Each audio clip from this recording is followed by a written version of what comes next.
Welcome back to All Things STEM, Science, Technology, Math, Engineering. Today we have a very special guest. We have Lisa Freed from iRobot.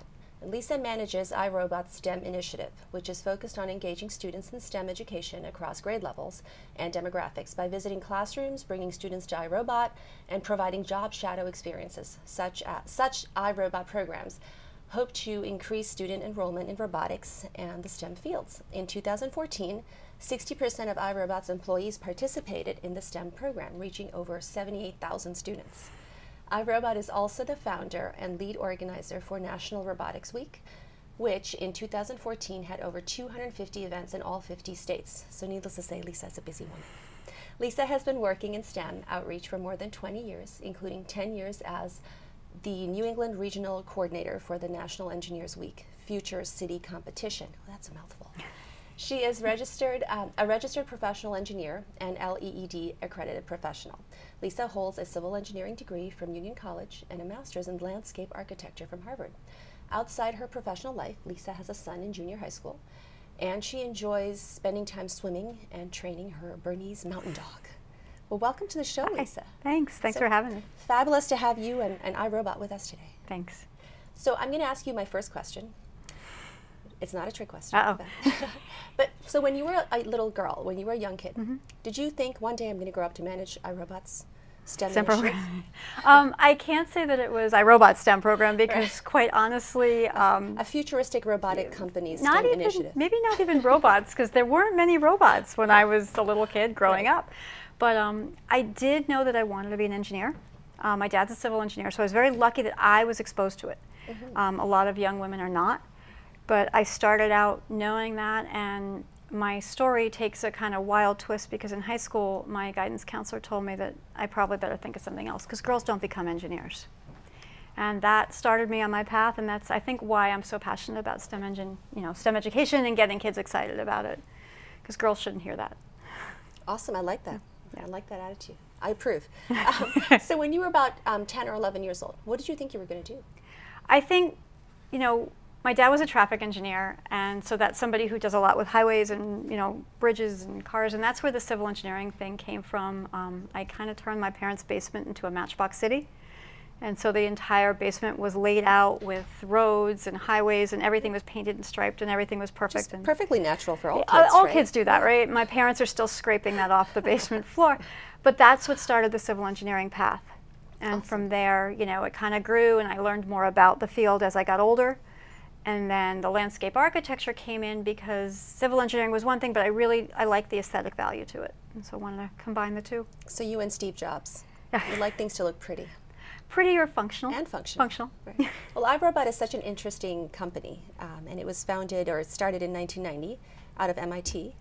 And so right off the bat, their first robot that they wanted to do was for space exploration, and they called it Genghis. Genghis.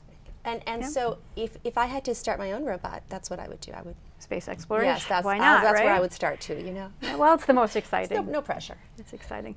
We did start, and we progressed in the first 10 years through a number of different industries to try out. Where can robots really fit in? Where are they best used in the industry? And that's as we progress, we've now landed on what we do best, which is floor cleaning, defense and security, and remote presence. But which you can't beat. We need floor cleaning. We do. Yeah, and it's better than having a dog, actually. I have a Roomba. Both. You want both. And do you have a Roomba? I do. I have one, and it's awesome because it follows my 5-year-old around, mopping up all the crumbs. You need that, or you have like me, which is a Roomba in 1 or 2 rooms, so when I come home from work tonight, the house is clean. There you go. Even better. Nice. So tell us about Spark, the Spark Education Initiative. Spark was our program up until about a year or 2 ago, and we rebranded it, and it's now just the iRobot STEM program. We felt that was a better name for it. And basically that's, what you talked about at the beginning is what we're doing in STEM. And how can we really excite these kids about STEM education, inspire them? We're not going to be the long-term, teaching them everything they need to know. But with the STEM program, we're able to get out into classrooms and show them, hey, these are robots, these are what they do, this is who works on robots. We bring them into the office so they get to see our museum and see the history of our robots, and also sort of learn how we progressed. Because you don't go from making Genghis, which is, a space robot, into selling, over 10 million Roombas. It doesn't happen like that overnight. But I just love the idea of that name. First you conquer Mongolia, right, and then outer space. Just keep going. Love it. So tell us about the company's STEM program for its employees. So every employee gets 2 STEM days, which means rather than an employee sitting around and saying, okay, how am I going to make up the hours, or am I going to have to be, asking my manager if I can go, you're given 2 days that are like vacation time, but they're dedicated for STEM education. And so that means when you get back, you can charge that time, so you're getting paid to go out, and that you can participate in almost any manner, shape, or form. A lot of people participate by going to schools, going to STEM events. Some help out when we have tours in the building, because if we have a tour with 100 students, we need a couple extra bodies. Some may be helping us just by preparing robots to go out to visit these schools. So there's lots of ways for employees to get involved, but over 60% of the employees volunteered their time last year. And you've run plenty of volunteer programs to get over 60% of people to do anything. That's a success right there. It was huge. And this is great. It came out of, it sounds like there's a lot of employer-employee feedback and there communication. There is. To have something like this, be in a company. Yeah. Our STEM program comes right from the top. Our CEO, Colin Engel, is 100% vested in STEM education. And so, to have a program where you're backed by the CEO makes it a lot easier. When I came on board, one of the first things I said was, could we get a charge number? And it took us about a year just to figure out how to do it. But that came straight out of, VP and HR to say, yeah, we need to do that. Awesome. So and this is great, because it's a great message to give employees 2 days for STEM. Shows that the company considers STEM important. They do. Important enough to give them the time and the days. Exactly. So that means a lot. And so tell us about the job shadow experience. For students? That sounds really interesting. Our job shadow is a little bit different. I call it the gear experience. Get excited about robots. Oh, nice. Many times if you do a job shadow at a company, you're going to go in and you're going to follow me around all day. And when you leave, you know what I do. What's not to love about that? Maybe, maybe not. But you have absolutely no idea what you might do in the company, and you might do something very dramatically different. For a student who's thinking about engineering, you have no idea usually, what branch do I want to go into, what do those branches do, how do they interact? So what we do is we bring students in for about half a day. And the students are typically juniors, seniors in high school, sometimes freshmen, sophomores in college. And we have them spend about half hour, 45 minutes with about 4 different engineers. So they'll spend some time with a mechanical, with an electrical, with a software. Or if those students come in and specifically tell me, all I want to be is a mechanical engineer, I get 3 different mechanical engineers for them to spend the day with and see the differences. So they either leave understanding a little bit better what discipline they like, which is fantastic, or they might leave and say, you know what, I didn't like any of that. And that is a fantastic success, because we just saved them $25,000 their first year of college. Exactly. It's good to get an idea of what you like and what you don't like, and what you think you can do. Right. So the job shadow is, more of a behind-the-scenes look, because they're one-on-one with an engineer. They're in our labs. They're seeing some of our machine labs and stuff, so they get a better feel. And is this for high school students or middle school? High school, or usually upper high school when they've started to make some decisions or not made decisions, and college. And is there prerequisites? Like, do they have to have taken some Usually STEM not. classes? No. Or no. We try to keep it to a very small group. I would prefer if they come in, with a group. So for instance, we just had 2 or 3 students from Merrimack College. We have a group of students coming in from, I think, Haverhill. We have some coming in from Westford Academy every year, because they have a senior job shadow day. And so they come in, 3 or 4 at a time, and they get to see what's going on. Awesome. That sounds like such a great opportunity. It really is. And for them, it's an experience they're not going to get elsewhere, because they're getting a diversity. And that's what we want them to see, from the start. And are they able to do some hands-on stuff? Depends on what the engineers want to do with them. Yeah.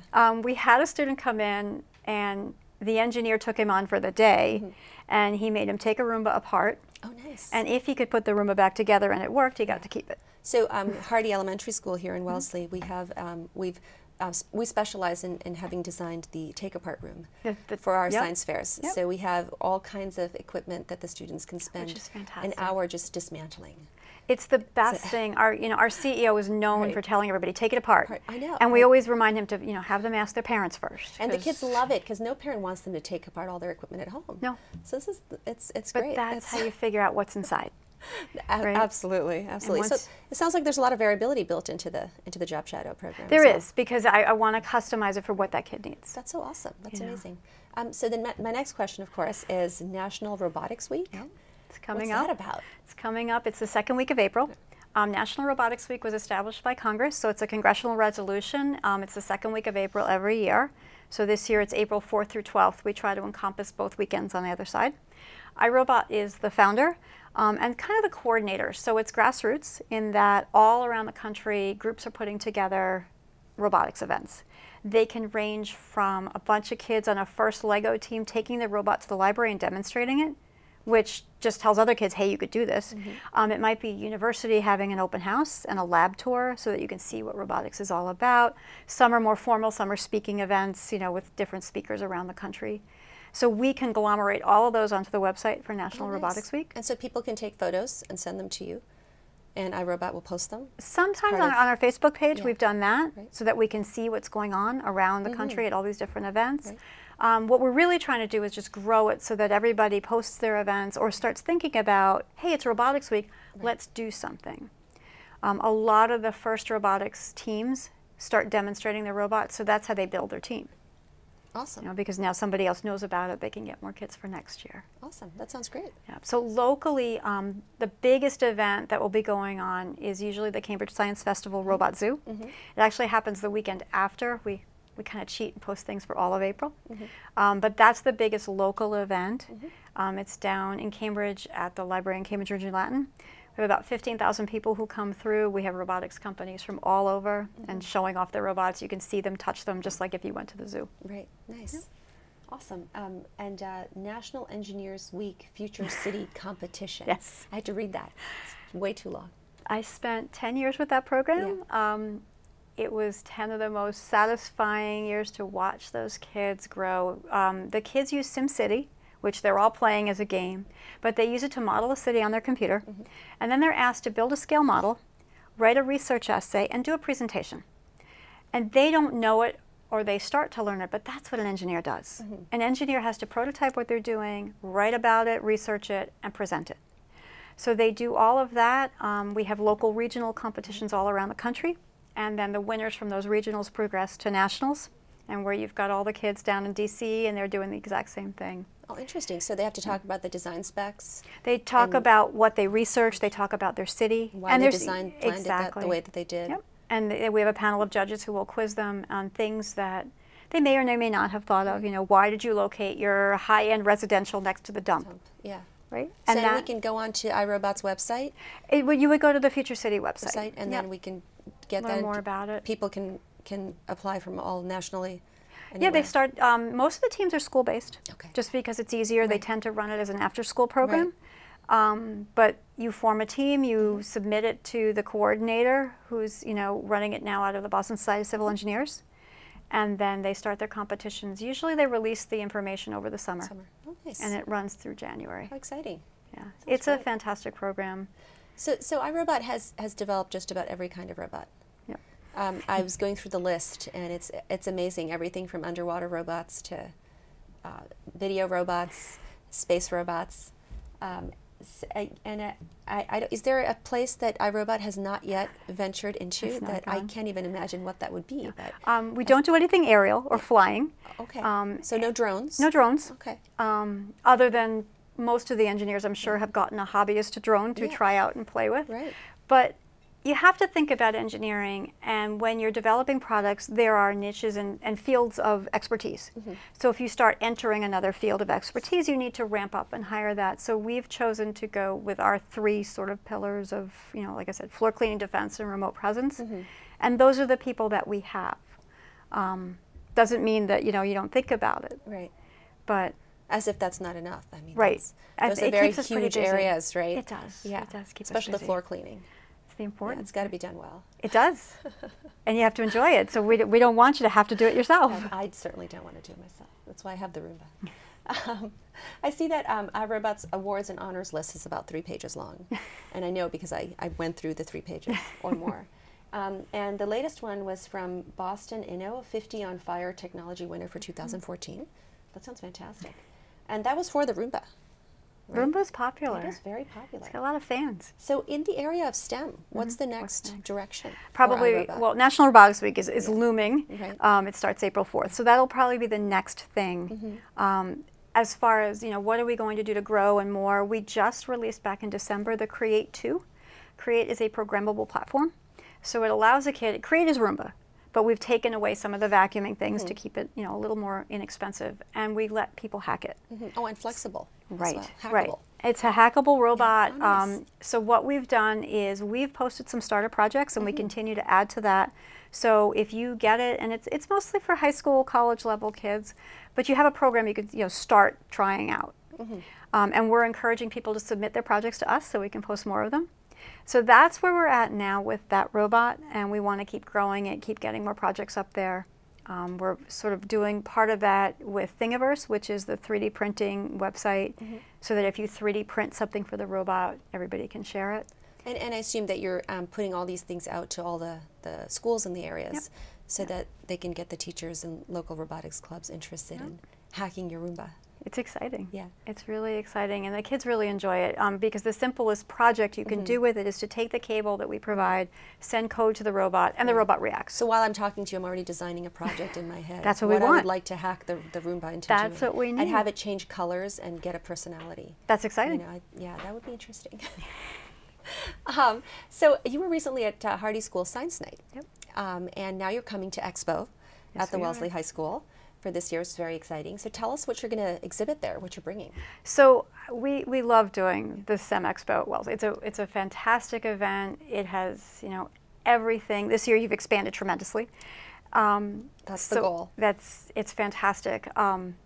What we're going to do is we'll probably have Roomba with us because everybody needs to see Roomba. Yes, for sure. And quite honestly, when the kids see it, it's not what they expect for a robot. Right? They picture one thing in their head for a robot, and we want them to see Roomba and say, wait, it's round, it's on the floor. We'll probably have some of our smaller defense robots with us as well, some other home products. And then outside, we're going to have the Cobra, the 710 Cobra, which is about the size of a small vehicle. It's one of our larger defense robots. And we're bringing it also because you have the Mass State Police Bomb Squad coming. Right. And they use a lot of our products. So really our message to kids is we make these things and they use them. And we want them to see this is the progression and how things work together like that. Right. As far as kids know, the state police have all this, it's just kind of magic, they appear. Right. If they can start thinking that, this is this robot company that designs them, gets feedback, and releases them. Right. And will we see the Cobra move? I hope so. We're going to, keep it in a very safe area. Yeah. But yes, that's their plan. And what is that one designed to do? It's a large, for hazardous, dangerous situations. There are, it can lift obviously a heavier object. It can do things like that. Oh, nice. So it can actually lift things. It's got a ginormous sort of gripper and claw on it. Cool. So I think it'll be pretty exciting for the kids. Almost like a Mars Explorer type machine. Right. And from our perspective, you're trying to get kids excited about robots. Yes. The best way to do that is have something very large. Yeah, So, well, yes, that does not hurt. Right. Well, it sounds very, very interesting, and I'm sure everyone's looking forward to seeing you and iRobot on Saturday. It should be a lot for of fun. the expo. It should be a lot of fun. And anything else you'd like to add, Lisa? Anything else you'd like to tell us about? No, we're here. We're here to help. Yeah. And so, if somebody wanted to get in touch with us or wanted us to come out to their school, visit, come in and visit, STEM@iRobot.com comes right to us, and we'll get back to you as soon as we can. Say that one more time. It's STEM@iRobot.com. Perfect. Thanks. It's been a pleasure. Thank you so much for Thank doing you this very and much. coming in. We so appreciate it. Great. Thanks. Awesome.